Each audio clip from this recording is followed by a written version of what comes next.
নমস্কার বন্ধুরা, আমি দিদির 25 বছরের বিবাহবার্ষিকীর সেকেন্ড পার্টটা নিয়ে তোমাদের সামনে চলে এসেছি।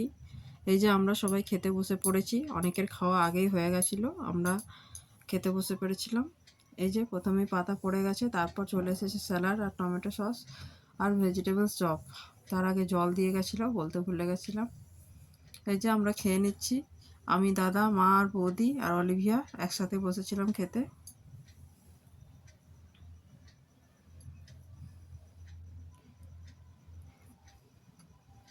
তারপর চলে এসেছে চানা মশলা, মাংসের চর্বি দিয়ে বানিয়েছিল, আর মটরশুঁটির কচুরি।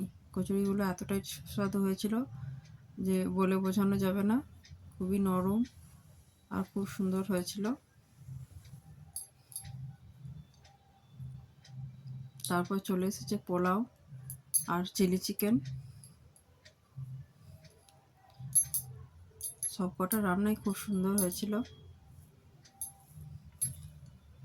বর আগেই খেয়ে নিয়েছিল, বর আমাদের সাথে খেতে বসেনি। যারা ইউটিউব থেকে দেখছো তারা চ্যানেলটাকে সাবস্ক্রাইব করে দিও, যারা ফেসবুক থেকে দেখছো তারা পেজটাকে ফলো করে দিও। তারপর চলে এসেছিলো ভাত, সাদা ভাত, ডাল আর আলু পোস্ত। এই যে ডাল ভাত আলু পোস্ত খেয়ে নিয়েছি। এরপর চলে এসেছে খাসির মাংস। দেখো মাংসের কালারটা কত সুন্দর হয়েছিল আর খুব সুন্দর সেদ্ধও হয়েছিল। মাংস দিয়ে ভাত খেয়ে নেওয়ার পর চলে এসেছে চাটনি আর পাঁপড়। চাটনি আর পাঁপড় শেষ হতে না হতে, আমি যেহেতু চাটনি খাই না তাও দিয়েছিল। মিষ্টি চলে এসেছিলো, মিষ্টি খেয়ে নেওয়ার পর আইসক্রিম আর পাস দেওয়া হয়েছিল। আমাদের খাওয়ার পর জামাইবাবুরাও খেতে বসেছিল। গেটটাও সুন্দরভাবে সাজানো হয়েছিল।